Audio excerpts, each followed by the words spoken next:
Hi all. ഇപ്പോൾ green കെമിസ്ട്രിയിലെ third യൂണിറ്റിലെ second പാർട്ടായിട്ട് ഈ ഒരു വീഡിയോ നമ്മൾ റെക്കോർഡ് ചെയ്യുന്നത്. ഞാനും ഇഗ്നോയിലൊരു പ്രസൻറ്റ് ലേണറാണ്. അപ്പോൾ നമുക്ക് അറിയുന്ന കാര്യങ്ങൾ പങ്കുവയ്ക്കുക എന്നതാണ് ഈ ഒരു വീഡിയോയിലൂടെ ഉദ്ദേശിക്കുന്നത്. എന്തെങ്കിലും തെറ്റുകൾ സംഭവിച്ചിട്ടുണ്ടെങ്കിൽ ക്ഷമിക്കുക. ഓക്കെ, നമുക്ക് നോക്കാം. Evaluation of methods to design safer chemicals. The chemists have been designing and synthesizing chemicals for over centuries. The methods of synthesis are quite clear to give the desired product, and same is true about the purpose of the synthesis of particular desired molecule. But often we do not know, നമുക്കറിയാത്തത് എന്താണ്, whether the substance will be harmful to the human health or to the environment. Human ഹെൽത്തിനോ അല്ലെങ്കിൽ എൻവയോൺമെൻറ്റിനോ harmful ആയിരിക്കുമോ ഈ നമ്മൾ ചെയ്യുന്ന process അല്ലെങ്കിൽ കിട്ടുന്ന പ്രോഡക്റ്റ് അല്ലെങ്കിൽ ആ മെത്തേഡ് വഴി എന്തെങ്കിലും ഹാംഫുൾ എഫക്ട്സ് ഉണ്ടാവുമോ എന്നത് നമുക്കറിയില്ല. May be it's by product or waste product generated in the reaction may be harmful to the human health or to the environment. ചിലപ്പോൾ വേസ്റ്റ് പ്രൊഡക്റ്റായിട്ട് അതിൻ്റെ ബൈ പ്രൊഡക്റ്റ് ആയിരിക്കാം ഫോം ചെയ്യുന്നത്. അത് ചിലപ്പോൾ എൻവയോൺമെൻറ്റിനോ ഹ്യൂമൻ ഹെൽത്തിനോ നെഗറ്റീവായിട്ട് ബാധിക്കാം. Even a metabolite of these substances may prove to be harmful if not disposed properly. അപ്പോൾ നമുക്ക് ഏതെങ്കിലും ഒരു ചെറിയ മെറ്റബോളൈറ്റ് പോലും, അതായത് ഈ സബ്സ്റ്റൻസിൻ്റെ മെറ്റബോളൈറ്റ് പോലും ഹാംഫുൾ ആയിരിക്കാം. അതൊന്നും പ്രോപ്പറായിട്ട് നമ്മൾ ഡിസ്പോസ് ചെയ്തില്ലെങ്കിൽ അതുപോലും ഹാംഫുള്ളായി മാറിയേക്കാം. So as a green chemist we are designing a particular molecule to serve a particular purpose. We should also know whether this molecule will be harmful or not to the human health or to the environment. അപ്പോൾ നമുക്ക് ഈ ഒരു particular molecule design ചെയ്യുന്ന സമയത്ത് നമ്മൾ എന്താ ചെയ്യേണ്ടത്, നമ്മൾ ആലോചിക്കേണ്ടത് ഇത് ഹ്യൂമൻ ഹെൽത്തിനും എൻവയോൺമെൻറ്റിനും ബാധിക്കുന്നുണ്ടോ എന്ന് അറിയേണ്ടതുണ്ട്. Before we draw a scheme of synthesis of this molecule, the complete question should be how to synthesize this molecule in such a way that it does not harm the human health or the environment. അപ്പോൾ ഒരു molecule synthesis ചെയ്യുന്നതിന് മുന്നേ ആദ്യം നമ്മുടെ മനസ്സിൽ വരുന്ന question ഇതായിരിക്കണം: എങ്ങനെ ഒരു ഹാംഫുൾ അല്ലാത്ത രീതിയിൽ എക്കോ ഫ്രണ്ട്ലി ആയിട്ട് എങ്ങനെ ക്രിയേറ്റ് ചെയ്യാം എന്നത്. But the question which may be coming to your mind is how to assess whether this molecule is toxic or not, or harmful or not. We have an answer for such question also. There are many compounds are known to us today which may be naturally occurring or have been synthesized in the laboratories. There are millions of such compounds, and as of now we have complete literature about their physical properties, chemical nature and biological activities, as well as the toxicities of many of these compounds. നമുക്ക് number of compounds നമുക്കറിയാം ലബോറട്ടറിയിൽ synthesise ചെയ്യുന്നുണ്ട്, അതിൽ available ആണ്. അപ്പോൾ ഇത്രയും കോമ്പൗണ്ട്സിൽ നമുക്ക് എന്താണ് കുറേ കോമ്പൗണ്ട്സിൻ്റെ എല്ലാം physical properties, chemical nature, biological activities, അതിൻ്റെ ടോക്സിസിറ്റീസ് നേച്ചർ എല്ലാം അറിയാം. So we have to explore the treasure of the literature available to us, and what we should be looking for in the literature is set of following question. അപ്പോൾ നമുക്ക് അറിയുന്ന അറിവിൽ നിന്ന് തന്നെ നമ്മൾ ചില ചോദ്യങ്ങൾക്കുള്ള ഉത്തരം കണ്ടുപിടിക്കണം. What is A mechanism of action of that particular molecule for that biological activity or toxicity. ഈ ഒരു പർട്ടിക്കുലർ മോളിക്യൂൾ അതിൻ്റെ ടോക്സിക് നേച്ചർ കാണിക്കുമോ, എന്താണ് അതിൻ്റെ ബയോളജിക്കൽ ആക്ടിവിറ്റി, എന്ത് ആക്ഷനാണ് അത് കാണിക്കുക. What is the relation between structure and reactivity in such A molecule. അപ്പോൾ അങ്ങനൊരു ടോക്സിക് ആയിട്ടുള്ള മോളിക്യൂൾ ഉണ്ടെങ്കിൽ അതിൻ്റെ നേച്ചറും അതിൻ്റെ സ്ട്രക്ചറും അതിൻ്റെ റിയാക്ടിവിറ്റിയുമായിട്ട് എന്തെങ്കിലും റിലേഷൻ ഉണ്ടോ, എന്ത് റിലേഷനാണുള്ളത്. If we know that toxic functional group is present in the molecule, ഒരു ടോക്സിക് ഫങ്ഷണൽ ഗ്രൂപ്പ് ഒരു മോളിക്യൂൾ നമുക്ക് അതിൽ അവൈലബിൾ ആണ്, അതിൽ പ്രസൻ്റ് ആണെന്ന് നമുക്ക് അറിയുമെങ്കിൽ we should look for an alternative functional group which is non toxic. അപ്പോൾ നമ്മൾ എന്ത് ചെയ്യണം, ഇതിൽ അതായത് ആ വേറെ ഏതെങ്കിലും ഒരു ആൾട്ടർനേറ്റീവ് ആയിട്ടുള്ള ഫങ്ഷണൽ ഗ്രൂപ്പ് അറ്റാച്ച്ഡ് ആക്കാൻ പറ്റുമോ നോൺ ടോക്സിക് ആയിട്ടുള്ളത് എന്ന് നോക്കിക്കാണാം. Or maybe when this group present at a different position in the molecule becomes non-toxic. അല്ലെങ്കിൽ ഈ ഉള്ള ഫങ്ഷണൽ ഗ്രൂപ്പ് തന്നെ വേറെ ഏതെങ്കിലും പൊസിഷനിൽ നിൽക്കുമ്പോൾ നോൺ ടോക്സിക് ആയിട്ട് മാറുന്നുണ്ടോ എന്നുകൂടെ നോക്കി മനസ്സിലാക്കണം എന്നാണ് പറയുന്നത്. We should also try to minimize the bioavailability of such a molecule if it is harmful. Okay, so അപ്പോൾ നമുക്ക് എന്ത് ചെയ്യണം, ഇതുപോലെ എന്തെങ്കിലും മോളിക്യൂൾ ഉണ്ടെങ്കിൽ അത് ഡയറക്റ്റ്ലി കോണ്ടാക്റ്റ് ചെയ്യാൻ, മീൻസ് ഹ്യൂമൻ ബോഡിയായിട്ട് ഡയറക്റ്റ് കോണ്ടാക്റ്റിലേക്ക് വരുന്നുണ്ടോ, അങ്ങനെയുള്ള ആ ബയോ അവൈലബിലിറ്റി നമ്മൾ എന്ത് ചെയ്യണം, മിനിമൈസ് ചെയ്യാനായിട്ട് ട്രൈ ചെയ്യണം. Okay. And lastly we should reduce the use of auxiliary സബ്സ്റ്റൻസസിൻ്റെ യൂസും കൂടെ റെഡ്യൂസ് ചെയ്യണം എന്നാണ് പറയുന്നത്. ഓക്കെ. ഇനി ഈ ക്വസ്റ്റ്യൻസ് കുറച്ചുകൂടെ നമ്മൾ ഡീറ്റെയിൽ ആയി നോക്കുകയാണെങ്കിൽ, as far as the mechanism of toxicity is concern, we can explore we can explore if the substance itself is toxic or any of its metabolite or the derivative which forms in the environment or in the human body causes toxicity. അതായത് നമുക്കിപ്പോൾ ടോക്സിസിറ്റിയുടെ mechanism അറിയുമെങ്കിൽ we can explore, നമുക്ക് കൂടുതൽ കാര്യങ്ങൾ മനസ്സിലാക്കാം. Either substance toxic ആണോ, അല്ലെങ്കിൽ അതിൻ്റെ ഏതെങ്കിലും മെറ്റബോളൈറ്റ്സോ അല്ലെങ്കിൽ ഡെറിവേറ്റീവോ എൻവയോൺമെൻറ്റിനോ അല്ലെങ്കിൽ ഹ്യൂമൻ ബോഡിക്കോ ടോക്സിക് നേച്ചർ കൊടുക്കുന്നുണ്ടോ എന്നതുകൂടെ നമുക്ക് മനസ്സിലാക്കാം. Once the cause of toxicity is understood, that is the mechanism is understood, then we can try to remove or modify that part in the mechanism by providing an alternative route or mechanism. നമുക്ക് ആ സബ്സ്റ്റൻസിൻ്റെ toxicity മനസ്സിലാക്കി കഴിഞ്ഞ് കഴിഞ്ഞാൽ, അതിൻ്റെ mechanism മനസ്സിലാക്കി കഴിഞ്ഞ് കഴിഞ്ഞാൽ, എപ്പോഴാണ് അത് ടോക്സിക് നേച്ചർ കാണിക്കുന്നതെന്ന് മനസ്സിലാക്കി കഴിഞ്ഞാൽ, ആ ഒരു ആൾട്ടർനേറ്റീവ് റൂട്ട് അല്ലെങ്കിൽ ആ ഒരു മെക്കാനിസം നമുക്ക് റിമൂവ് ചെയ്യാനോ മോഡിഫൈ ചെയ്യാനോ ശ്രമിക്കാം. Or else we can block a particular intermediate so that the reaction does not proceed to give the harmful toxic metabolite or derivative or proceed using that pathway. അപ്പോൾ അല്ലെങ്കിൽ എന്താ, ആ ഒരു ഇൻ്റർമീഡിയറ്റിലൂടെ കടന്നു പോകാത്ത രീതിയിൽ വേറെ ഏതെങ്കിലും രീതിയിലേക്ക് പ്രൊസീഡ് ചെയ്യുക, വേറെ പാത്വേ കണ്ടുപിടിച്ച് ആ റിയാക്ഷൻ നടത്താൻ പറ്റുന്നതായിരിക്കും. Okay. Then this can be understood if we talk about the mechanism of toxicity of nitriles. Nitriles എന്നതിൻ്റെ ടോക്സിസിറ്റിനെ കുറിച്ച് പറയുമ്പോൾ മനസ്സിലാക്കാൻ പറ്റും. We know that the toxicity of nitriles is due to the formation of a radical. കണ്ടോ, ഇങ്ങനെ ഒരു radical, ഒരു free electron ഉണ്ട്, അൺബോണ്ടഡ് ആയിട്ടുള്ള ഒരു ഇലക്ട്രോൺ, ഫ്രീ ഇലക്ട്രോൺ, 1 ഇലക്ട്രോൺ അല്ലേ, formation of A radical at the alpha position. ഈ CN-ലേക്ക് attached ആയിരിക്കുന്ന ഈ ഫസ്റ്റ് കാർബൺ, അതാണ് alpha position of the nitrile group. Nitrile ഗ്രൂപ്പിൽ അറ്റാച്ച്ഡ് ആക്കിയിരിക്കുന്ന ആൽഫ പൊസിഷനിലുള്ള കാർബണിൽ ഒരു റാഡിക്കൽ ഉണ്ട്. ആ റാഡിക്കൽ ഉണ്ടാവുന്നത് ടോക്സിക് നേച്ചർ ഉണ്ടാവാൻ കാരണമാവും. So if we are able to stop the formation of this radical by using substituted product, automatically we can stop the formation of toxic product. Or in other words, we have mitigated its toxicity. One such dimethyl substituted compound is shown below, which does not form alpha radical and hence is not toxic. അപ്പോൾ നമുക്ക് ആ radical formation stop ചെയ്ത് വേറെ ഏതെങ്കിലും ഒരു product substitute ചെയ്യാം അതിലേക്ക്. So automatically we can stop the formation of toxic product.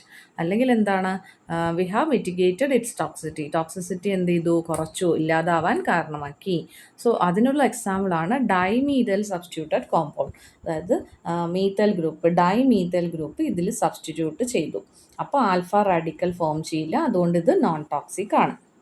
ഇനി അടുത്ത പോയിന്റ് നോക്കുകയാണെങ്കിൽ, just as the structure and the reactivity of a compound is related, so is the relation between the structure and the biological activity. So സ്ട്രക്ചറും reactivity of കോമ്പൗണ്ടും relate ആയതുപോലെ തന്നെ so is the relation between the structure and the biological activity.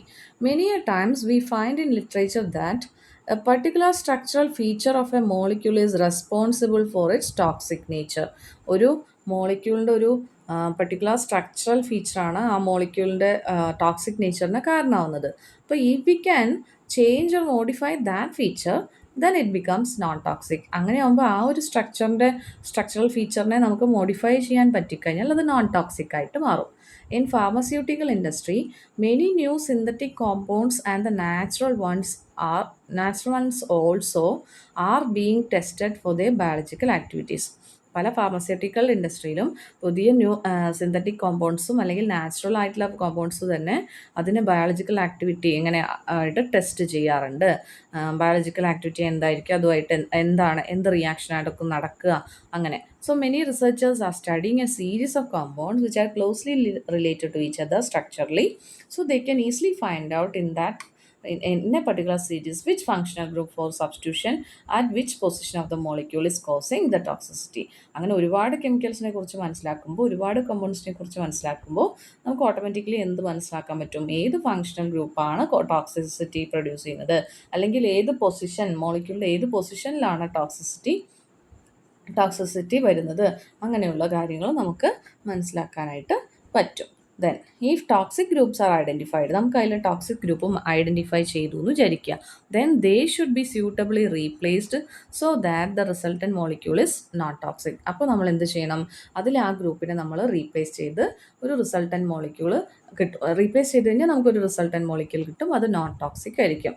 An example of this sort is the isocyanide functional group which is present in many of the adhesive used for car windshield. An example of this sort is the isocyanate functional group. ഈ isocyanate functional group ഒരു example ആണ് which is present in many of the adhesives used for car windshield. Okay. Car വിൻഷീൽഡിൽ adhesives ആയിട്ട് use ചെയ്യുന്നതാണ് isocyanate functional group. Isocyanate forms cross link between polyurethane films. ഈ isocyanate എന്ത് ചെയ്യും, it forms cross link between polyurethane ethane films and alternative to isocyanate. അപ്പോൾ ഐസോസയനേറ്റിന് പകരം നമുക്ക് യൂസ് ചെയ്യാൻ പറ്റുന്നത് നോൺ ടോക്സിക് ആയിട്ടുള്ള ഒരു ഇത് എന്താ വെച്ച് കഴിഞ്ഞാൽ use of acetate ester based polymers. Acetate ester based polymers use ചെയ്യാം, അത് നോൺ ടോക്സിക് ആണ്. Another strategy is masking the toxic functional group. വേറൊരു മെത്തഡ് എന്താ വെച്ചാൽ ഫങ്ഷണൽ ഗ്രൂപ്പിനെ മാസ്ക് ചെയ്യാൻ, അതായത് അത് ഡയറക്റ്റ്ലി കോൺടാക്ട് വരാത്ത രീതിയിൽ മാസ്ക് ചെയ്യുന്നത്. This strategy is a temporary solution as after demasking the original toxicity is exposed. അത് പക്ഷേ ഒരു ടെമ്പററി ആണ്, ഡീമാസ്ക് ചെയ്ത് കഴിഞ്ഞാൽ അത് ഉടനെ എന്താവും, ടോക്സിസിറ്റി എക്സ്പോസ് ചെയ്യും. The example of such treatment was converting vinyl sulfone group present in the dyes. ഡൈസിലുള്ള വിനൈൽ സൾഫോൺ ഗ്രൂപ്പിനെ കൺവേർട്ട് ചെയ്യുന്ന പ്രോസസ്സ് ഇതുപോലുള്ളൊരു മെത്തേഡാണ്. Which help in binding the dye covalently to the fibre or the fabric and is not washed off to vinyl sulfate. അതായത് ഈ sulfone ഗ്രൂപ്പിനെ ഡൈസിലുള്ള vinyl sulfone ഗ്രൂപ്പ്സിനെ കൺവേർട്ട് ചെയ്യാം. Which help in binding the dye covalently to the fibre or the fabric and it is not washed off to vinyl sulfate. Okay, അതായത് which help in binding dye covalently to the fibre or the fabric. ഇപ്പോൾ ഈ vinyl sulphate എന്ത് ചെയ്യും, നമ്മുടെ ഡൈനെ ഫൈബറും ഫാബ്രിക്കും ആയിട്ട് കോവാലൻ്റ്ലി bind ചെയ്യാൻ സഹായിക്കും. And it is not washed off to vinyl sulfonate. പിന്നീട് അത് വാഷ് ഓഫ് ചെയ്ത് പോവില്ല. Since the sulfate was generally in situ, so humans and environment were not exposed to it and it was considered harmless. അപ്പോൾ ഇത് എന്താണ്, ഹ്യൂമൻസും എൻവയോൺമെൻറ്റിനും ഇത് ബാധിക്കില്ല എന്നാണ് പറയുന്നത്. എക്സ്പോസ്ഡ് ആയാലും it was not considered harmless. Then substance is set to be bio available when it enters the body. നമ്മുടെ ഈ കെമിക്കൽ സബ്സ്റ്റൻസ് ബോഡിയിൽ എൻ്റർ ചെയ്ത് കഴിഞ്ഞാൽ അത് ബയോ അവൈലബിൾ ആയി എന്ന് പറയും. അതായത് ബയോളജിക്കൽ ഓർഗൻസ് ഒക്കെ അവൈലബിൾ ആയി എന്നുള്ള രീതിയിൽ. The route may be dermal respiratory or temperate transport, എവിടെ വേണമെങ്കിലും ആവാം അതിൻ്റെ എക്സ്പോഷർ സംഭവിക്കുന്നത്. So we can decrease the solubility of the toxic molecule by increasing it size so that does not enter into body through dermal route by absorption or by respiratory root.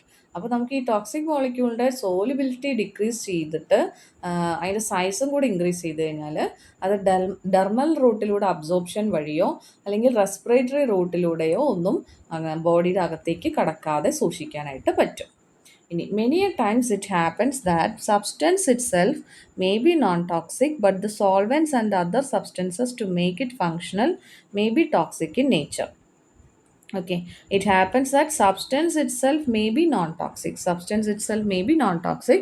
but the solvents and other substances to make it functional may be toxic in nature. അപ്പോൾ എന്താണ് നമ്മൾ ചിലപ്പോൾ prepare ചെയ്യുന്ന substance toxic ആയിരിക്കില്ല, non toxic ആയിരിക്കും. എന്നാൽ അതിന് വേണ്ടിയിട്ട് ആവശ്യമായിട്ടുള്ള സോൾവെൻസും അല്ലെങ്കിൽ മറ്റ് സബ്സ്റ്റൻസസ് ഒക്കെ മേ ബി ടോക്സിക് ആവാം. The case of use of paints and varnishes is one such example in which we need volatile organic compounds as solvents to use these paints and varnishes for application. അപ്പോൾ paint, വാർണിഷസ് അതൊക്കെ നമ്മൾ ഉപയോഗിക്കുന്ന സമയത്ത് നമുക്ക് അതിൽ volatile organic compounds ആണ് solvent ആയിട്ട് വേണ്ടത്, ഇത് യൂസ് ചെയ്യാനായിട്ട്, പെയിൻറ്റും വാർണിഷസൊക്കെ യൂസ് ചെയ്യാൻ. ഈ വോളറ്റൈൽ ഓർഗാനിക് കോമ്പൗണ്ട്സ് എന്താണ്, they are harmful in nature and affect the human health as well as the environment. അത് ഹ്യൂമൻ ഹെൽത്തിനെയും എൻവയോൺമെൻറ്റിനെയും ബാഡായിട്ട് അഫക്റ്റ് ചെയ്യും.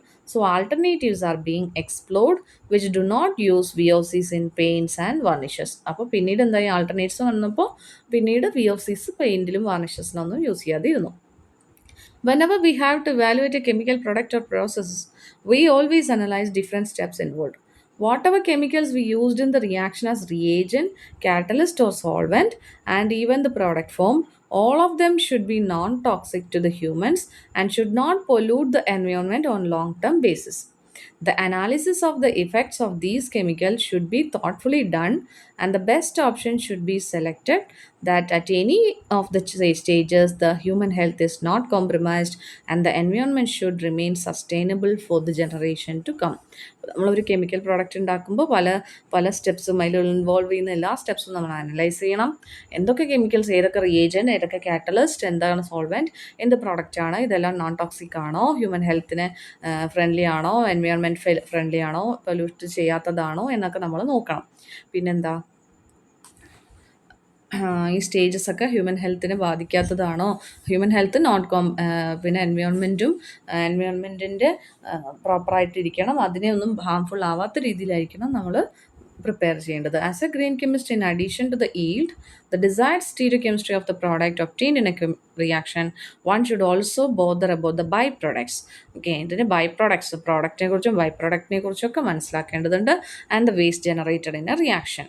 ഇനി we should not dispose of untreated waste chemicals or materials in the environment. നമുക്ക്